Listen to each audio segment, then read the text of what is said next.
وہی ہمارا نجات دہندہ ہے، اس لیے انہوں نے اسے دھوکہ دیا اور اسے مارنے کی بھی کوشش نظر آتی ہے ہم۔ اور جب وہ دھوکہ دے دیتے ہیں اور ان کے دھوکے کی وجہ سے تباہی کا پروسیس جو ہے وہ شروع ہو جاتا ہے۔ تباہی کا پروسیس کچھ یوں شروع ہوتا ہے کہ لوگ جو تھے وہ بڑھ چکے تھے، بہت سے لوگ جو تھے وہ یسوع مسیح کی تعلیم کو نہیں سمجھ پائے تھے، نہیں جان پائے تھے۔ اسی وجہ سے جب ان کے دھوکے اور تباہی کی وجہ سے اگلا جو پروسیس شروع ہوتا ہے وہ نجات کا پروسیس شروع ہوتا ہے، یعنی کہ روحانی اسرائیل کا آغاز ہوتا ہے۔ اور روحانی اسرائیل کا آغاز یسوع مسیح کی تعلیم سے ہوتا ہے۔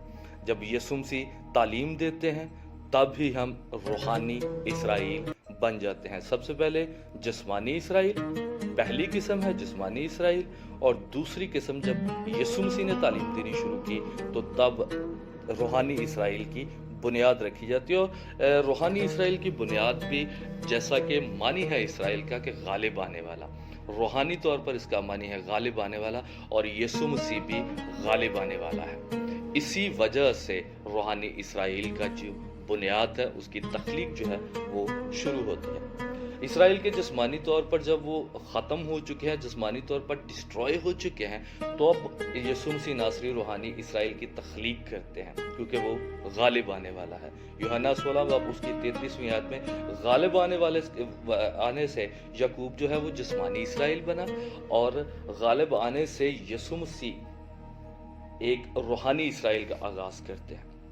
اور سوچنے اور سمجھنے والی بات ہے روحانی اسرائیل کیوں؟ روحانی اسرائیل اس لیے کیونکہ روحانی بیج سے ہماری پیدائش ہوتی ہے۔ روحانی بیج سے مراد ہے کہ کلام کی باتوں سے جو حکمت کی باتیں ہیں، جو دانائی کی باتیں ہیں، ان سے ہماری جو ہے وہ تخلیق ہوتی ہے۔ وہ کلام کی باتیں ہمارے اندر آتی ہیں اور ہم ان کو سمجھتے اور جانتے ہیں۔ اور جسمانی اسرائیل کیوں نہیں، یا جسمانی کیوں نہیں؟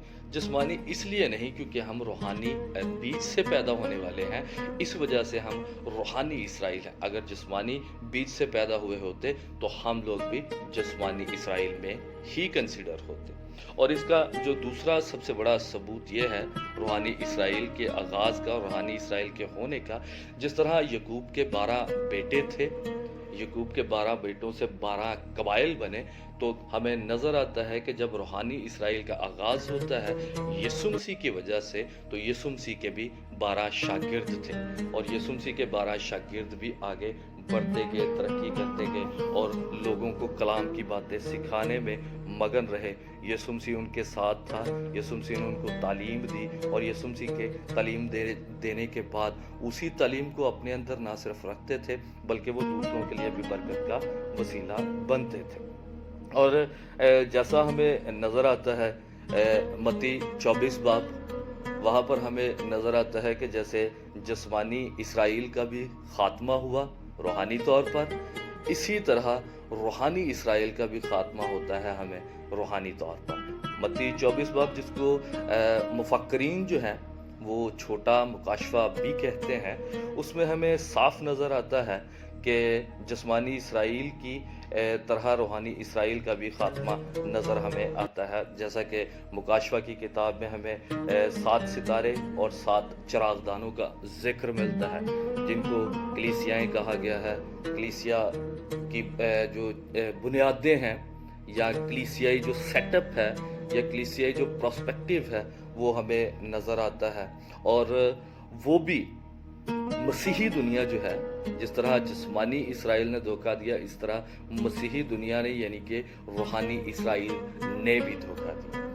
بہت سی ایسی نشانیاں ہیں، بہت سے ایسے ثبوت ہیں جن کو آگے آنے والی ویڈیوز میں، جو مکاشفہ کی پراپر تفسیر میں ویڈیو ہوں گی، ان میں آہستہ آہستہ آپ کو ان کے حوالہ سے بتاتا جاؤں گا، سمجھاتا جاؤں گا، اور خدا کے فضل سے جو باتیں میں نے سیکھی ہیں وہ آپ لوگوں تک میں پہنچاتا رہوں گا۔ اور ہمیں یہ دیکھنے کو ملتا ہے جس طرح جسمانی اسرائیل نے دھوکے اور تباہی کا ثبوت دیا، ان کی وجہ سے دھوکہ اور تباہی آیا، اسی طرح جو روحانی اسرائیل ہے ان کے بھی دھوکے اور تباہی کی، ان کے دھوکہ دینے کی وجہ سے بھی تباہی جو تھی وہ بھرپا ہوتی ہے۔ اور تباہی کیسے بھرپا ہوتی ہے؟ جب ہم کتاب مقدس کا مطالعہ کرتے ہیں، متی 24 باب کا مطالعہ کرتے ہیں، تو وہاں پر ہمیں نظر آتا ہے سورج، چاند، ستارے تاریک ہو کر گر گئے۔ اب یہ سورج، چاند، ستارے لٹرلی اگر گر جاتے ہیں سورج گر جاتا ہے، چاند گر جاتا ہے، ستارے گر جاتے ہیں، تاریک ہو جاتے ہیں.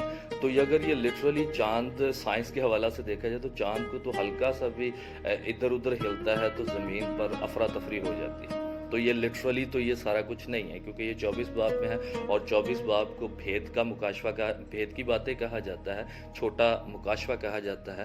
تو سورج اور چاند اور ستارے جب تاریک ہوتے ہیں، تو جب ہم مکاشفہ کی اگلی ویڈیوز میں ہم دیکھیں گے تو اس کو میں پراپر تفسیر کے ساتھ بتاؤں گا کہ سورج کون ہے، چاند کون ہے اور ستارے کون کون سے ہیں. اور یہ سورج، چاند، ستارے بیسیکلی ان کو انسانوں کے ساتھ تشبیہ دیا جائے. سورج کو پاسٹر سے تشبیہ دی جاتی ہے، اور چاند کو مبشر سے تشبیہ دی جاتی ہے، اور ستارے جو ہیں کلیسیا کے لوگ ہیں. ان کی پراپر ڈیٹیل جو ہے میں آگے آنے والی ویڈیو میں آپ کے ساتھ بیان کروں گا. اور یہاں پر بھی یہ دھوکہ دے دیتے ہیں. یہ گرنے سے، تاریکی میں گرنے سے ان کا مراد یہ ہے کہ یہ دھوکہ دے دیتے ہیں اور تباہی کی وجہ بنتے ہیں. ان کی بربادی جو تھی وہ کیسے ہوتی ہے؟ بربادی ان کی ایسے ہوتی ہے کیونکہ جب 7 سینگ اور 10 سر والا جو حیوان ہے وہ جب کلیسیا میں شامل ہو جاتا ہے، جب روحانی اسرائیل میں شمولیت کر لیتا ہے، ان میں سما جاتا ہے آکے، پھر یہ تباہی کا پروسیس بنتا ہے. اور اس کی وجہ سے، جس کو ہم اینٹی کرائسٹ بھی کہتے ہیں، اس کی وجہ سے ہی جو روحانی اسرائیل ہے اس میں تباہی بھرپا ہوتی ہے اور وہ دھوکہ دے دیتی ہے. اور جو چرچ ہے، جو کلیسیا ہے، جو روحانی اسرائیل ہے جس کو ہم کہتے ہیں، وہ دھوکے کا ثبوت دیتی ہے اور تباہی نظر آنا شروع ہو جاتی ہے. سب سے پہلے تھے جسمانی اسرائیل، یعقوب کی وجہ سے ثبوت اس کا، اس کے 12 قبائل. اور اس کے بعد پھر یسوع مسیح کی وجہ سے روحانی اسرائیل. یہودیوں نے، جسمانی اسرائیل نے دھوکہ دیا، اور پھر جب یسوع مسیح نے روحانی اسرائیل کا آغاز کیا تو مسیحی لوگ جو ہیں، اور مسیحی لوگوں نے بھی پھر دھوکہ دیا اور تباہی کا وسیلہ بنے. اس کے بعد پھر آتا ہے ایک اور اسرائیل جو تیسری اور آخری قسم ہے بائبل کے مطابق، وہ ہے نیا روحانی اسرائیل. اب اس کا ثبوت ہمیں کیسے ملتا ہے؟ جب ہم مکاشفہ کی کتاب کی سٹڈی کرتے ہیں، مکاشفہ 12واں باب ہے اس کا، پورے کو جب ہم سٹڈی کرتے ہیں تو وہاں پر ہمیں ایک غالب آنے والا شخص نظر آتا ہے. غالب آنے والا. اسرائیل کا جسمانی مطلب جو پیدائش کی کتاب میں ہم نے سیکھا ہے، جس کا روحانی معنی یہ تھا غالب آنے والا. اور یسوع مسیح کے بارے میں بھی کہا گیا ہے کہ وہ غالب آنے والا. اب نیا روحانی اسرائیل جو ہے، جب اس کی تخلیق کی جاتی تو اس کی تخلیق بھی بالکل تھرو پراپر چینل ہی ہوگی.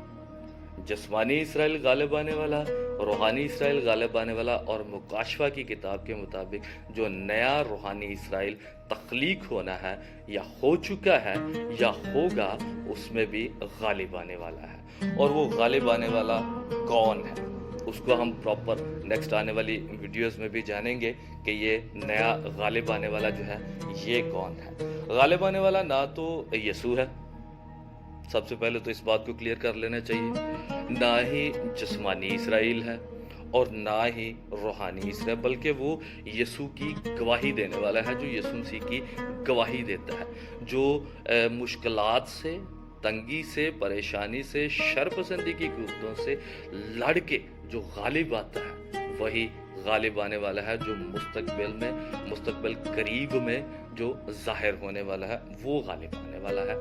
وہاں سے آ کر پھر نئے روحانی اسرائیل کا جو ہے وہ آغاز ہوتا ہے. اور وہاں سے ہم جب پیدائش کی کتاب کا مطالعہ کریں گے، شہادت کے خیمہ کے مقدس کے پاس وہ اپنے لوگوں کو اکٹھا کرے گا، جمع کرے گا، ان کو اپنے ساتھ ملائے گا. اور مکاشفہ 14 کے مطابق وہ کوہ سیون پر، کوہ سیون سے مراد جو ہے مکاشفہ کی کتاب میں وہ آسمان سے ہے، خیمہ سے ہے، وہ جگہ جو خدا کا گھر ہونا ہے، جس کو ہم اگر مثال کے طور پر لیں تو وہ باغ عدن ہوگا، جہاں پر خدا اپنے لوگوں کے ساتھ، خدا اپنے لوگوں کے ساتھ رہیں گے، ان کے ساتھ بات چیت کریں گے. جہاں پر جو 12 قبائل ہیں وہ بھی ہمیں نظر آتے ہیں مکاشفہ کی کتاب میں. اور یہ 12 قبائل وہی ہیں جو جسمانی اسرائیل سے بعد میں پھر روحانی اسرائیل میں بھی کنسیڈر کیے جاتے ہیں، اور پھر وہی روحانی اسرائیل میں غالب آ کے لڑ کر